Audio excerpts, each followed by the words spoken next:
How could an escalating Pakistan-Afghanistan conflict reshape the entire South Asian region? I don't know if it's going to reshape the entire South Asian region, but it, of course, is a matter of great concern, both for Pakistanis and our brothers in Afghanistan.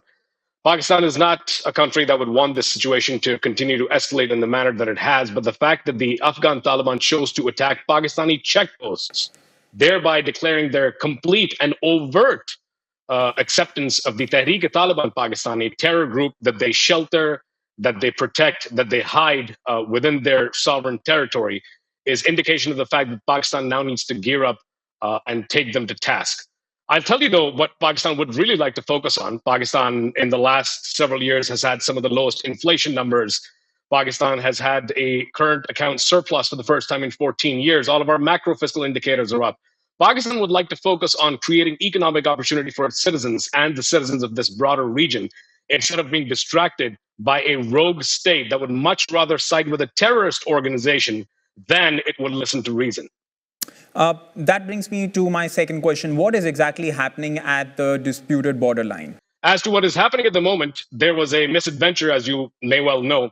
It happened 3 nights ago and also last night, where the Afghan Taliban decided that perhaps the best way to challenge a nuclear-armed nation that was able to defeat an enemy 10 times its size just May of last year by downing 7 of its jets would be to fire a few bullets and a few rockets at a few of its checkposts.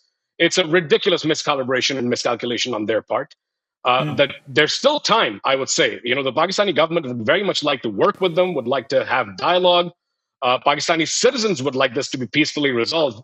But at the end of the day, if you have a rogue state actor that would much rather align with who they think they're ideologically aligned with, that being the Tehreek-e-Taliban Pakistan, a terrorist group that conducts hundreds of terror attacks in Pakistan and murders thousands of civilians and law enforcement agents. What exactly is Pakistan supposed to do as a sovereign state, having tried quite literally every other conceivable thing that we could, from diplomatic measures to punitive? And which defense pacts could get activated if both Pakistan and Afghanistan do officially go to war? Well, first of all, I would say I would very much hope that that is not something that this conflict comes to.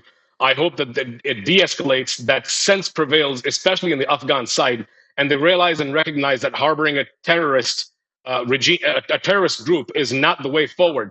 But then again, I would have to say, what would you particularly expect from a regime that within this month has passed a new law that makes it legal for husbands to beat their wives as they see fit? The same wives that are now hostage at home because they can't work, can't go to school, can't go to college, can't go outside without a male presence.